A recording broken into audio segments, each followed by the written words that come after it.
Hey, so now that we're at the end, of case 4, I want to contrast case 1 and case 4 for forecasting purposes.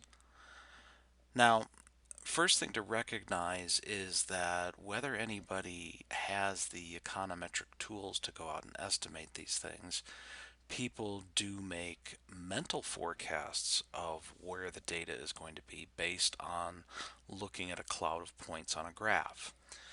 And mentally, what we tend to do is put a best fit line through them and extend that out into the future. Now, keep that thought in mind for a sec. If we formalize that, that's the same thing as case 1, where we fit a straight line through the data, or it's the equivalent of fitting the trend line or having Excel put the trend line on a graph for you, which is calculated much the same way underneath. So our mental models and our simple forecasting models correspond to case 1, but as I argued before, case 1 performs very, very badly with GDP and not showing this, but with other macro and financial time series as a general property. It just does not do well. So we go through case 2, case 3 to show what's wrong with it, and we get to case 4. And case 4 is the one that we say is a stochastic trend. In order to have a stochastic trend, it's both got to have that coefficient equal to 1, and it also has to have an intercept that is non-zero. Okay. More generically, you might call that a random walk with drift. Means the exact same thing. We contrast that with case 1, which is called a deterministic trend. Now, the real differences between them come out when we actually look at forecasting performance and how they behave with response to shocks.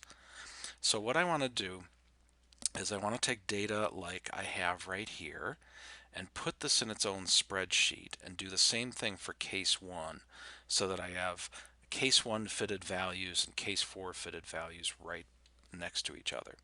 So let me go here and insert a new worksheet. Let's see, or is that on home? Yep, sorry. And we'll call this forecasts. And so up here, I'm going to put year. And we know that starts with 1929, goes forward.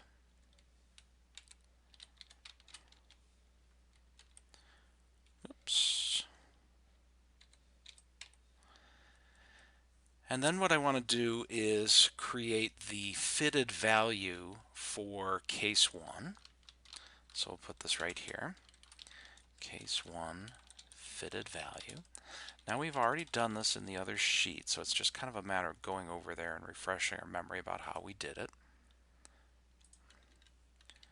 So what this was, it was the intercept plus the slope times the year. Okay? So over here, I'm going to put an equals, going to the intercept for that model, and I'll hit enter. And then I'll modify this with the slope and hit enter. And then fix that up so that that multiplies by the year, which is just in that cell right next to us. And I get 6.8899, and that didn't work. Did the 6.88 work? Seems to have. What's wrong with this one here? Oh, it doesn't have the dollar signs. Okay, so I'm going to go back here, go to my B17, double dollar sign that, go to my B18, double dollar sign that, copy it again, and reduce it to 3 values to the right hand side of the decimal. And that matches up with what we've got over here. Okay, so that's something that if I copy down, whoops, wrong tab. If I copy down, that one's just going to work. Okay, and now what I want to put in here is a fake shock.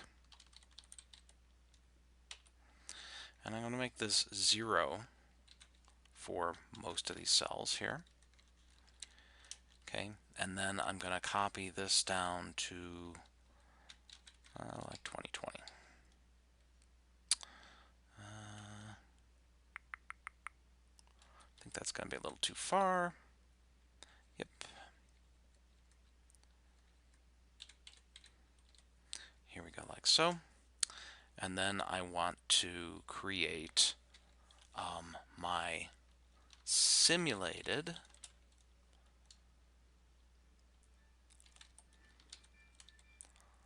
log GDP here. And my simulated is going to be the fitted value in B2 plus the fake shock in C2.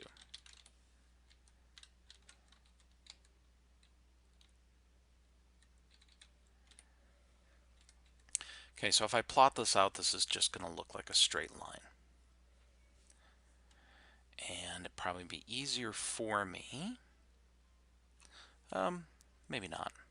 I'm going to do this kind of a backward sort of way here. I'm going to plot out this whole thing here.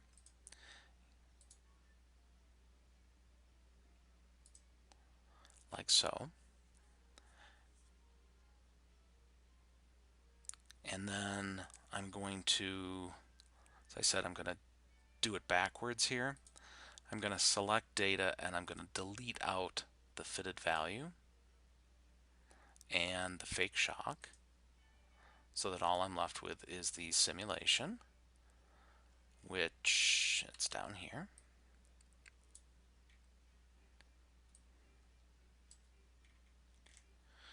Okay, and now what I want to do is add a single ridiculously big shock right in the middle right here. Okay, like say of 2. And you can see that that pops up on the graph right there. Now the thing is, with this case 1, if we're taking this seriously, what that graph is showing is that every shock like that essentially happens and then completely disappears. Okay? It's even weirder if I now create simulated growth rates from this. So I'll go back up to my top here, title that simulated growth rates, and we know that we can get those by just taking D3 minus D2. Okay, we won't have a first observation there, but I can copy this down.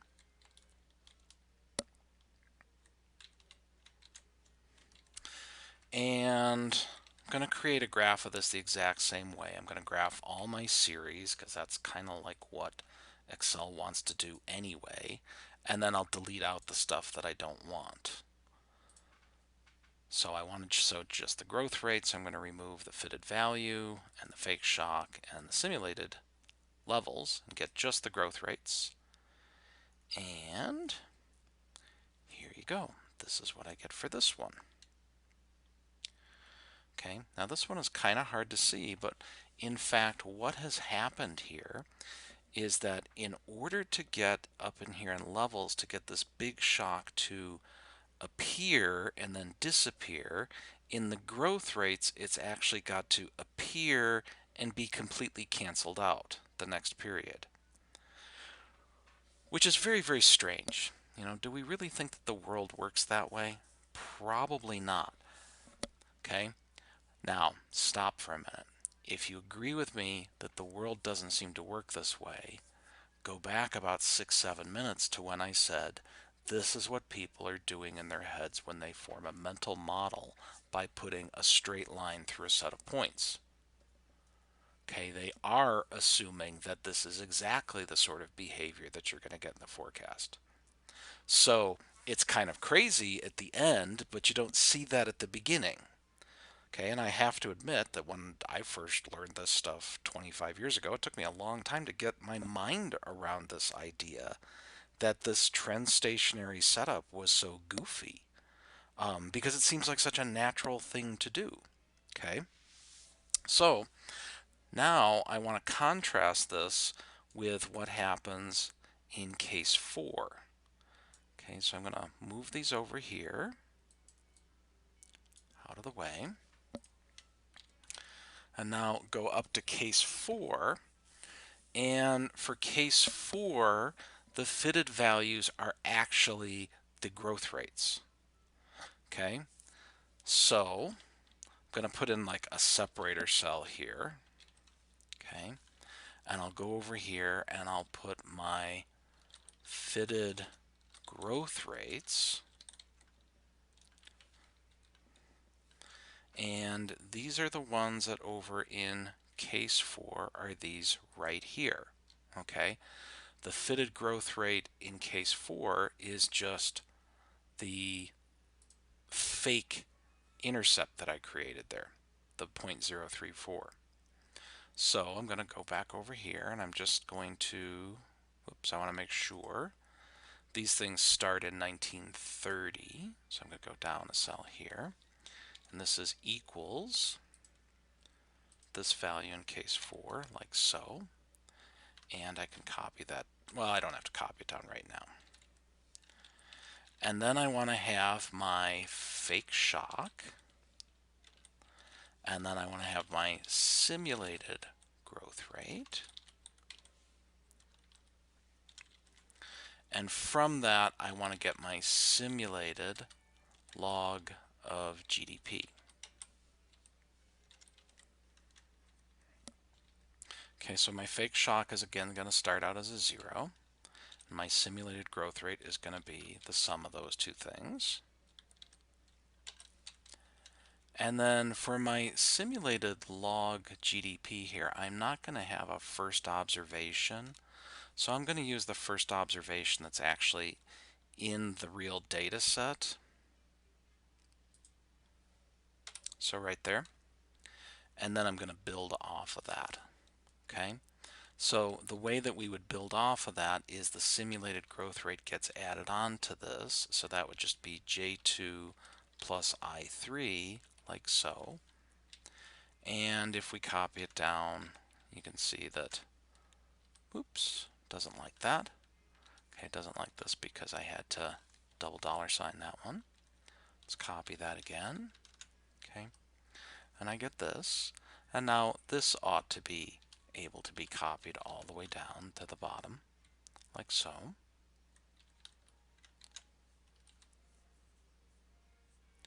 And I really should have put another date column in here to make my life easy.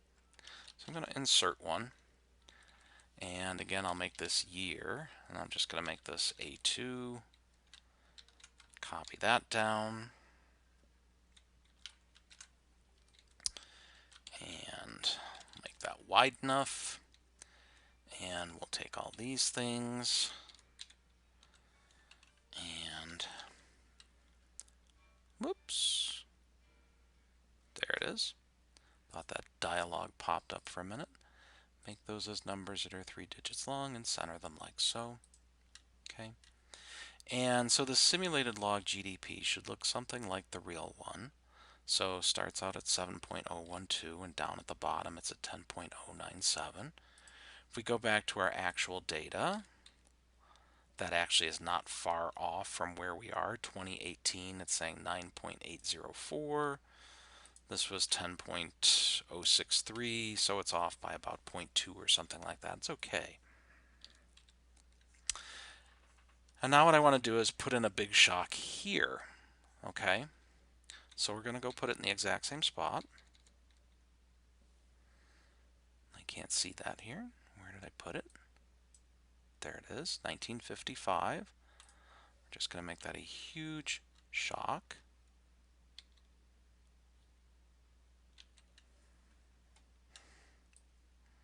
Not necessarily a realistic shock, but just a huge one that we can pay attention to.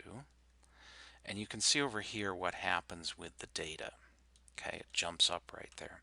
So now let's go create the same sort of graphs that we did before. And again, I'm going to create them backwards by plotting everything and then taking out what I don't need. So take out the fitted growth rates and the fake shock and the simulated growth rate. I'm left with the simulated log of GDP. And my graph has disappeared. There it is down there.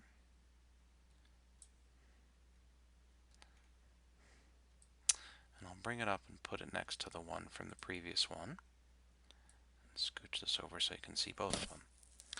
Okay, so in case 1 in the levels, the shock happens and then it completely disappears. In case 4, what happens is the shock happens and it bumps up the level of GDP permanently.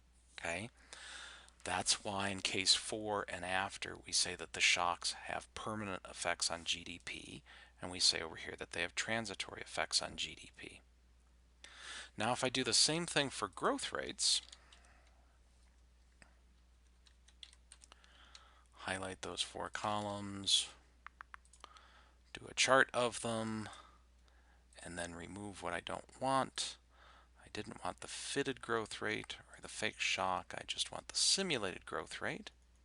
Okay, we can see what happens down here is that in case 4, the shock to the growth rate is transitory, okay, creating a permanent shock to the levels at the exact same point in time.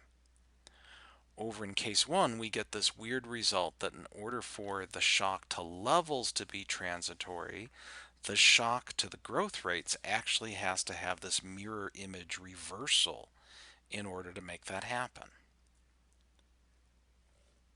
So to my mind, now maybe this is from looking at this for 25 years or so, these two over here seem like a much more plausible way of looking at things. Now, let me give you a better explanation for that, though, other than just kind of, my opinion that they look better. Okay, so we live in Utah. We're pretty close to Nevada.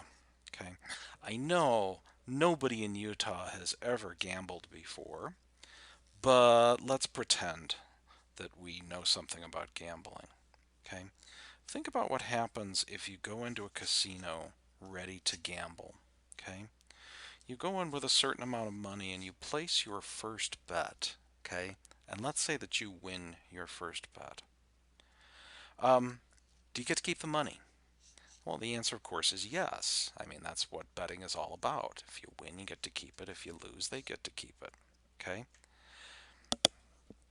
That wouldn't happen if the world followed the trend stationary model in case 1.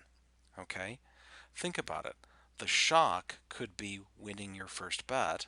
Okay? And the model is saying if you win your first bet, you're still going to go back to exactly the same point because your bet is going to be completely reversed on the next time around. But we know that that's not how reality works, okay? The way that reality works is if you do well at the beginning like that, you get to keep that permanently. Now, you could have more shocks in the future that were good or bad, but the effect of that first one never ever goes away. Let me give you an example of that from finance, okay? These could be portfolios that you've invested in that are growing through time, okay? And we know that on certain days or years or months, however you're measuring your data, you get positive or negative shocks to the value of your portfolio. Case 1 is saying that if you get a shock that increases the value of your portfolio, it goes away completely, that it has no memory whatsoever, that it's reversed. Whereas case 4 is saying that the value of your portfolio is going up. You get this positive shock, so an investment pays off and bumps you up to there, and the value of your portfolio then continues to grow from that new point right there. Okay? And then if we were to think about growth rates or rates of return on our portfolio, when we had that big positive shock, that would bump up our growth rate by quite a lot. Okay? And then it would return back to something more normal. Okay? So case 4 seems more plausible not just with gambling, but also with the way that investments work. And it also works the same way for real actions in the real world. Let me give you an example of that has nothing to do with econ or finance but works the same way. Imagine that we're doing a hypothetical World Series, um, a best of seven series, okay? Except the two teams are completely evenly matched and they're playing on neutral ground to empty stadiums. So each team has a completely 50-50 chance of winning the series. Now, if they're going to play 7 games, what is the expected value of the number of wins for each team? If they're completely evenly matched, it's 3.5. Now, that is a little bit weird because you can't win half a game, but remember, we're talking about expected values here. We're talking about where we expect the distribution to be, not the actual numbers that are going to come up. Okay, we do that all the time. Okay, we do that with basketball players when we talk about their average points per game. They say, ooh, they're averaging 15.5 points per game, but nobody ever scores 15.5 points per game. They score 15 or 16 or 14 or 17 or something like that because there are no half points. So getting back to the baseball series, it's going to be 3.5, 3.5. But then suppose we actually play the first game, okay? And by random chance, one of the teams wins and one of the teams loses. Now, I'm still thinking that the teams are balanced 50-50 and each will win half of the remaining games, but now there's only 6 games left. And the expected value of wins, once Team A has won 1 game and Team B has lost the first game, the expected value of wins is 4 for Team A and 3 for Team B, because there's only 6 games left. This is why in a baseball series, is it really advantageous, to win the first game? Of course it is. It's a very, very big deal, okay? Because you get to keep that win forever. Now, consider this. What if the exact same thing happened, but we were in some alternative universe where the series was 9 games long instead of 7? If Team A won the first game, would we still think that they had a leg up on winning the whole series? We would, because our expected value after that first game would be 5-4. Okay? In fact, if they were going to play a 999 game series and Team A won the first game, our expected values would still be 500 to 499. Okay, so what's the upshot of all this? Okay, in the real world, our shocks seem to have persistent effects on levels. Happens in sports, happens in investments, happens in gambling, and the 4 cases we went through indicate that it happens with real GDP as well. Okay, that countries are an accumulation of their past shocks, not new shock after new shock after new shock after new shock, hitting them and hitting them and hitting them and hitting them, and then going away, going away, going away. Okay?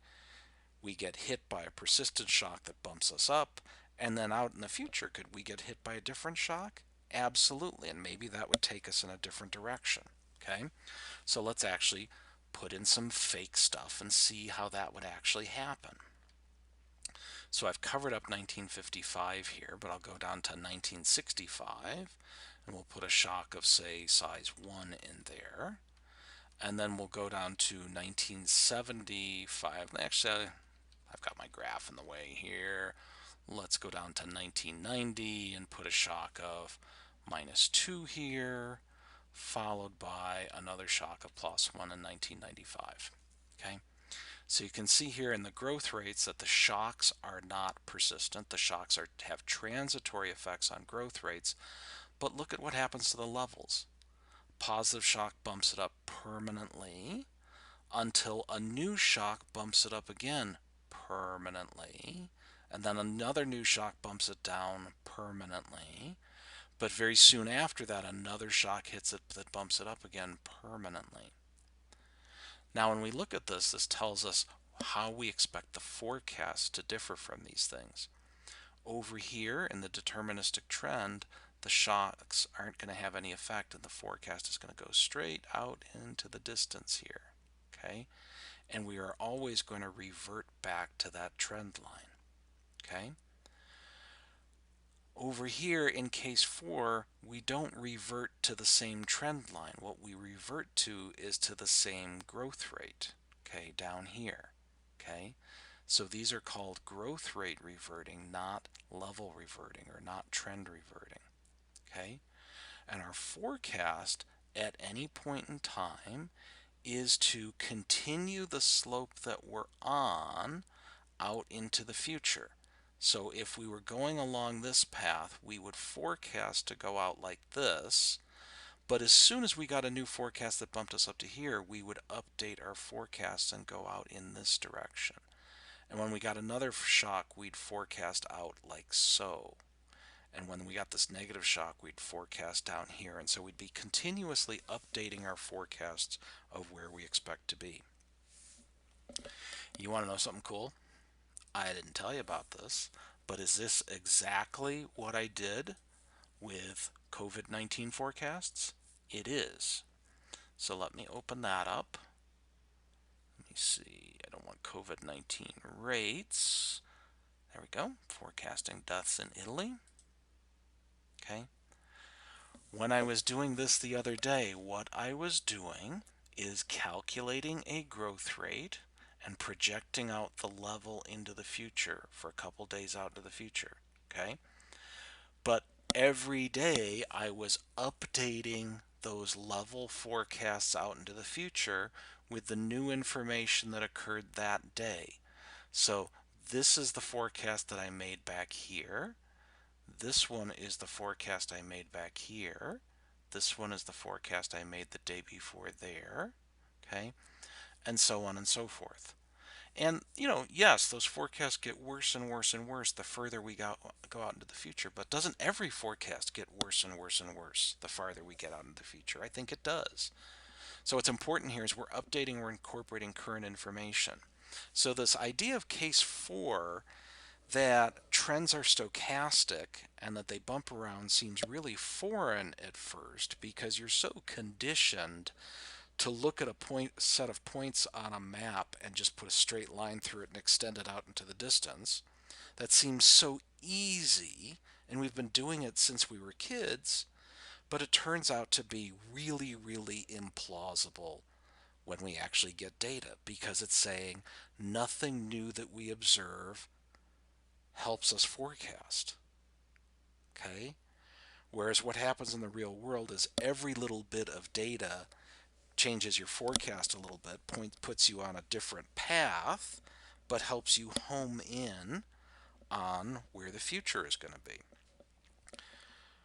All right, so the end result of this is that models based on case 4 are largely what are used in time series, in macro, and in finance.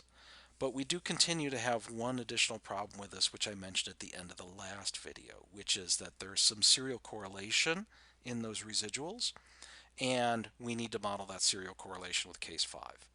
But I had to do this little bit about forecasting to convince you why case 4 works better than case 1.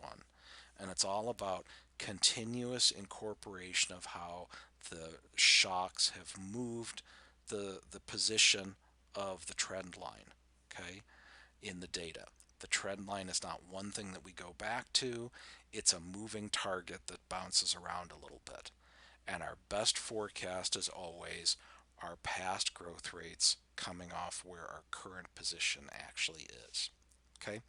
Case 5 will make that a little bit richer. All right, this has been a long one. See you guys.